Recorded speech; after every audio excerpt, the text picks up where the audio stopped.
This is a quick run-through of the Economics Unit 3 case study from 2014, which is from OCR GCSE Economics.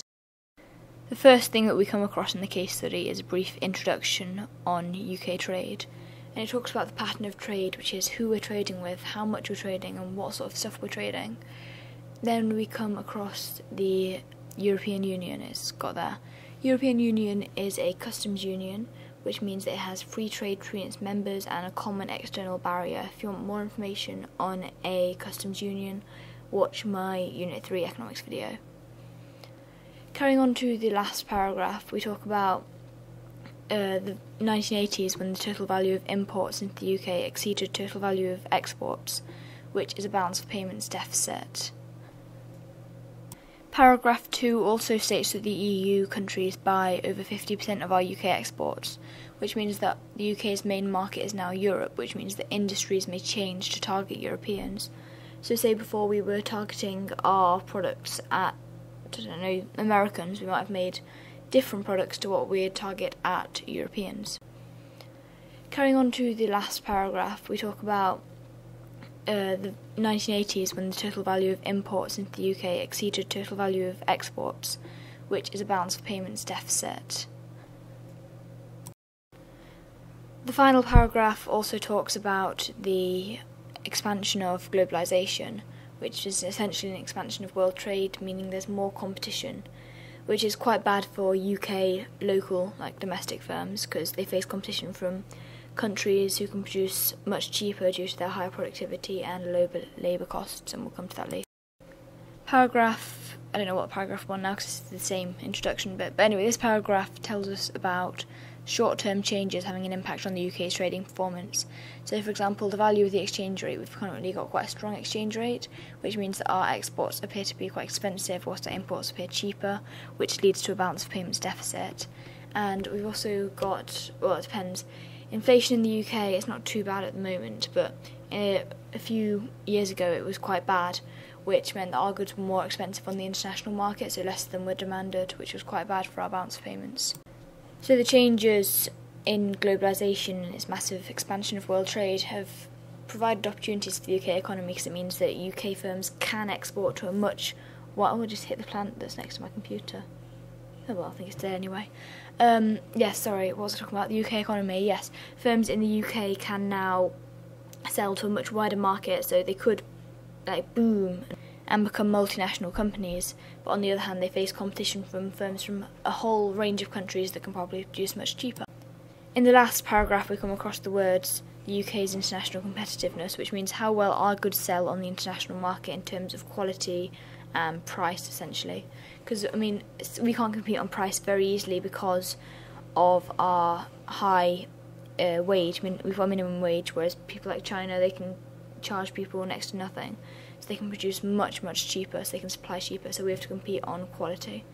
Which is why a lot of people come to the UK or buy UK pharmaceuticals rather than taking the risk of buying pharmaceuticals at a lower price from countries whose quality might not be quite as good. Something that just really annoys me about this case study is this group of Year 11 students. I'm sorry, but I don't know whether they exist or not, and if they do, I don't know why they're spending their spare time doing this.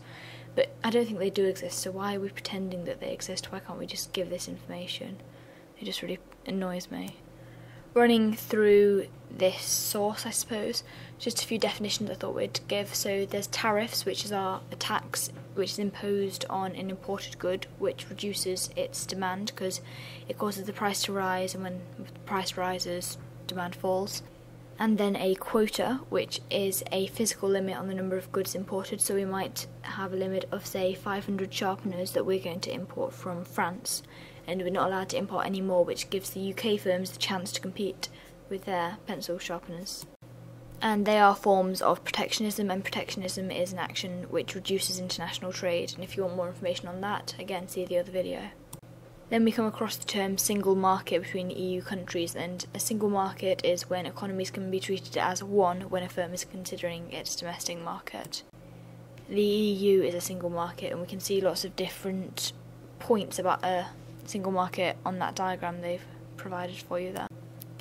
I've given you some advantages and costs of a single market for various people, which you can again look at in my other video. And I'm sorry if you can't read them here. If you want a copy of this PowerPoint, then just comment below with your email or something, and I'll email it to you, because it's much clearer on the PowerPoint than it is on this video. So advantages of the single market are specialisation and economies of scale. Because there's lots of different countries all in this single market, it means that different countries and different firms within the countries can... I've got a tic-tac in my mouth, my voice is going funny, I'm just going to swallow the tic-tac one sec. Sorry, specialisation can occur because there's lots of different firms and there's essentially free trade between all the different countries, which means that different countries can produce different things, and because different countries are producing different things, the firms and the countries, I suppose, themselves, their industry for this is getting bigger and bigger, which means they benefit from economies of scale, which we've come across before elsewhere, which I suppose are advantages that the firm gets from growing, like buying in bulk, cheaper advertising, I don't know, stuff like that, which ends up leading to higher quality and lower costs for all. Yay! Then we have the free movement of capital and labour. I suppose the main thing there is labour, which means that workers can move between EU countries. So say we've got thousands of excess builders in France, and there's not enough builders in Germany, we can just get a few builders to go from France to Germany, and that will fill the gap in Germany and mean that there's the right amount of builders in France, or whichever way around. In a single market as big as the EU, there is lots of competition, which means firms are competing on price and quality and stuff like that. So hopefully consumers get lower price and higher quality, which is good, I suppose. And there is higher economic growth because firms are producing more, I suppose, to cater for the wider market. If there's the equal spread of labour, it means that, right, there's incomes, national income goes up a bit in all countries, so hopefully there is a positive multiplier effect leading to more increased employment, leading to lots of production, increased output, increased GDP and economic growth. Happy! Alas, not happy for long, we are now coming to the costs of the single market. Dun dun dun.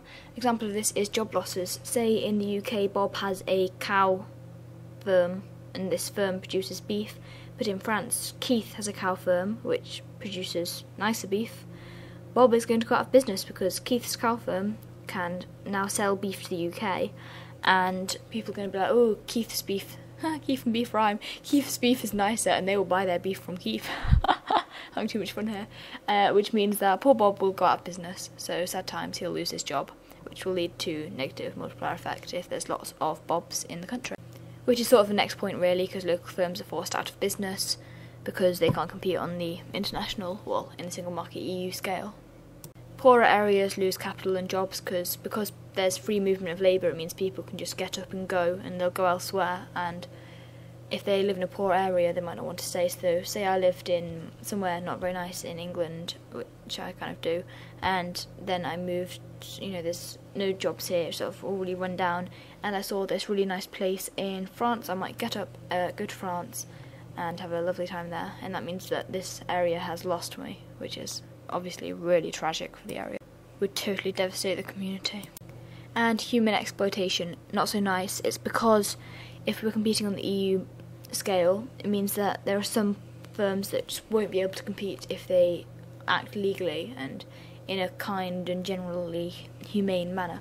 So they will just treat their workers really badly, give them really low wages just to keep costs low so they can stay afloat in the EU market. Hence, humans will be exploited. This source is mainly about the UK having increased... Oh god, it's another TikTok. I get through these TikToks really quickly. This source is about the EU increasing its potential market for UK firms, leading to increased economic growth, and we've just talked about that on the previous slide, so we don't really need to go in that in detail. Later down, we come to the benefits of a single market, which once again we've just done. So there's, for example, the specialisation, which leads to economies of scale leading to lower prices, which can only occur if there is a method of trading goods and services. So say there was lots of protectionism, it would mean that we couldn't trade with the rest of Europe. So we wouldn't be able to specialise, because say we produced books, they produced food. It's great that we can produce books and we specialise in books, but we're going to die because we can't eat, because we have no food. So we have to have a means of trading for specialisation to work. These tables are so great to quote, so when you're answering your longer questions, please quote these tables that we're going to go through on the next few slides. unless they're totally inappropriate, in which case don't quote them. I've missed out the bottom title thing here, which is a bit stupid, but it's to do with UK exports. So the UK exports the least to China, but the amount the UK exports to China is growing rapidly. It's the greatest increase in the value of exports at 20.8% change from 2009 to 10, which is massive. And the biggest market for exports, which is also growing at a relatively fast rate, is Germany, which is £27,539 million worth of exports we're exporting to Germany, which is a lot. The smallest increase in the value of exports is with the Netherlands, which is only 9.5%, which is still loads, but it's not that much in comparison to the others, which are all, 15% roughly going up. Well, 14.3% going up, but you know what I mean. Exports to all given countries have increased in value. This table looks very similar, but it's actually quite different because it refers to the imports that are coming into the UK. So you can see that we import the least from Belgium, but imports are growing very fast. In fact, it's the fastest in the whole table at 11.9%. And all countries have an increasing number of imports, so we're increasing more from all the countries. And whew, look at Germany, second greatest increase, like percentage-wise, and the most by far, 41,107 million. Ouch. That's not good. But Germany actually has an ageing population, which means we're not going to be importing that much from them for long, because soon they're not going to be able to produce anything. Sad time. Unless they have a lot of capital investment, or a birth programme to try to encourage people to give birth. I've now actually combined the two tables for you, but I haven't done it very well because you can see where it goes down. It's really annoying. Anyway, the UK is in a trade deficit for all of the given countries because you can see that the amount that we're importing is much greater. Well, much greater in some cases, not too bad in some cases. So France isn't too bad, but for most of them it is pretty bad. We've got a quite bad trade deficit for all of the given countries, and the greatest trade deficit by far is with Germany of size 13,568 million. It's a really good idea to have a calculator in the exam so you can calculate the size of the deficit, so you can just stick it into your essay and it looks quite cool. Remember to calculate the value of a surplus or deficit. It is exports minus imports. If you get a negative figure, that's a deficit, which you probably get because the UK is always in deficit. Unless we're talking about services, because the UK actually has a balance of trade in services surplus, because we export more services than we import. And there's actually been quite a big increase in the value of UK exports of services, a much greater increase than the increase in the value of the UK imports of goods, because the UK imports far more goods than we export, sadly, and the amount of goods that we import more than we export is significantly more than the amount of services that we import more than we export. So we have a total balance of trade deficit, sadly, if you could keep up with that. This stuff is basically gold. They've given you gold dust, giving you this. They've given you lots of benefits of international trade for the UK, so you can bet there's going to be an essay on pros and cons of international trade, and they've given you the arguments here. You've just got to be able to develop them. So the first one, UK consumers can benefit from increased choice because there's lots of different people producing all around the world, and for example some countries might have got resources that we don't have, so they can produce different stuff, so a greater variety of stuff for UK consumers. UK firms can specialise in the production of goods in which they have absolute advantage. Absolute advantage is when one country is just much better at producing a good or service than another country. So I don't know what the UK is good at. Financial services. So the UK can specialise in financial services, meaning that we get a lot of money in from financial services because we're just so fabulous. UK firms can benefit from economies of scale. Been there, done that, got the t-shirt. Not going through that again. UK consumers benefit from lower prices. You can actually link that one in with the economies of scale one. And then there's also competition, which means that firms have to keep their prices quite low. Just scanning through quickly, we've got the annual quota of high quality beef imports from the USA. Oh, we've got beef like Keith's beef, but in this case it's USA and Canada. And because we've put a physical limit on the amount of beef, that means that UK firms can still compete, because UK firms, if they produce high quality beef, they can still produce it because the USA and Canada can only export 48,200 tonnes of high quality beef to the UK. So I don't know how much people eat beef-wise, but I'm sure it's quite a lot more than that. So we still need some UK or from EU beef. In return for this quota, the USA and Canada have agreed to lift the import tariffs on European farm produce. And you can see here there's a reduced price of European farm produce in America, which leads to increased demand. So at P1, which is when there was the tariff of size P1, P2, demand was only at Q1, whereas once we've got rid of the tariff, we're only at P2, which means that, I'm pointing at the screens if you can see me, anyway, we're at P2, which means that we're at Q2, so the quantity demanded in America has increased massively. Obviously this isn't drawn to scale or anything, because I haven't got proper data, but it would be quite a substantial increase if you take away the tariff. When it says EU ban on hormone-treated meat, we can look at that and think we know a better word for this, which is an embargo, which is a total ban on import of hormone-treated meat. So obviously embargo is less specific, we're just going to a specific embargo there. And we've also got the World Trade Organization, and we know quite a bit about them. If you watch the other video, you'll know a lot more. And that encourages world trade and globalization. It tries to reduce the borders to borders, like the blocks to international trade. They try to reduce protectionism, stuff like that. They also sort out disputes, settle stuff between countries. But the EU has got quite sassy and they've defied them. They've gone against them. Naughty. This diagram really doesn't tell you anything you didn't already know. It basically says the UK has a strong exchange rate, and we know when the UK has a strong exchange rate, it means UK exports seem expensive and imports seem cheap, which leads to a balance of payments deficit, or a worsening of. And we can also see that, well, there's obviously a lot of other factors that get taken into account, but if we've just got the exchange rate we're looking at now, that's what we'd say. And it also says that the strength of UK exchange rate has increased over time from 2011 to 2012. Obviously you might want to quote figures and stuff from that, so just keep that in mind, it's nice for quoting figures. I'm not sure why I thought it would be a good idea to put that writing so small, because I can't read it myself. But we can look at it, and at the top we've got the UK tourists have benefited from changes in the value of the pound. So the pound's been gaining strength, as we saw in the previous source, which means that imports are cheaper. So say I went abroad to France, I can get a croissant for less. If you wanted a croissant. You know why croissant are called croissant? Is because I can't even remember. Something to do with crescents, like croissant, a crescent shape, and croissant is French for crescent. Yum, I really want a croissant now. For pain au chocolat.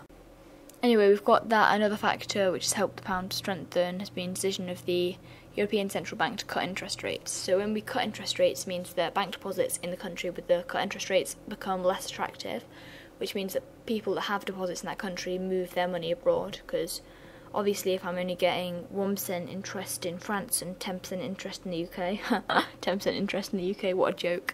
If we have it in France, we're not making quite as much money as if we have it in the UK, so we'll put it in the UK, which means that they sell the original country, buy the new one, which leads to a decrease in the demand for the old country, so the price of the old currency falls, which leads to a, well, for them it's weak, and then for the UK it's strong. And then we've got here pros and cons of a strong pound. So pros are cheaper imports. An example of an import is raw materials. So say we import logs from France. If we've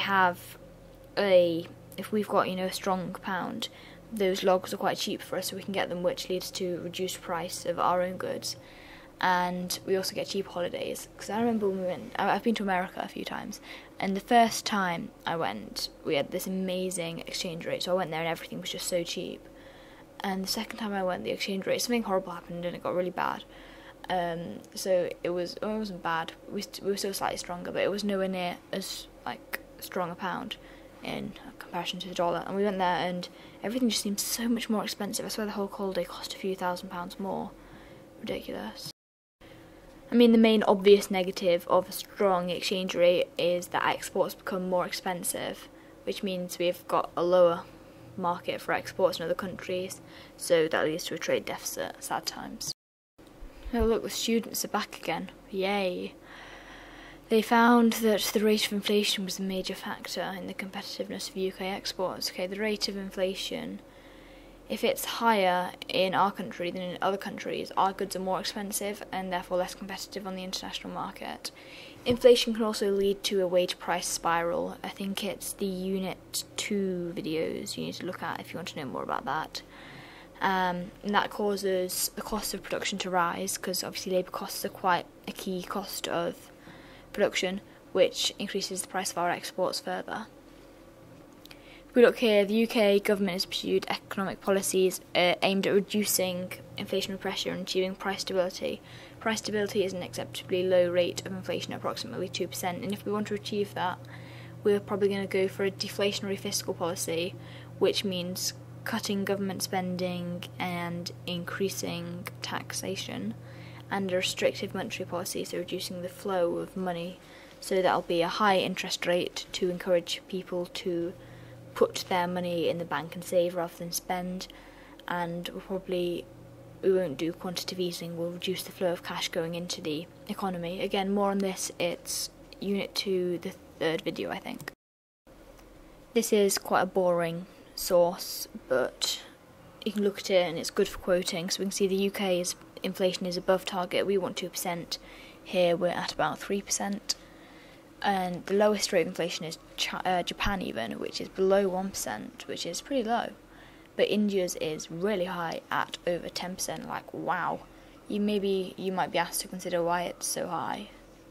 But that's crazy high. That's bad. Or good, I don't know. Maybe they'll treat it as good, but that's pretty bad. I'd say that's bad. And that is the end of the video. I hope it's helped. If you need anything, just ask, talk to me, whatever. Have a lovely day and good luck in your exams.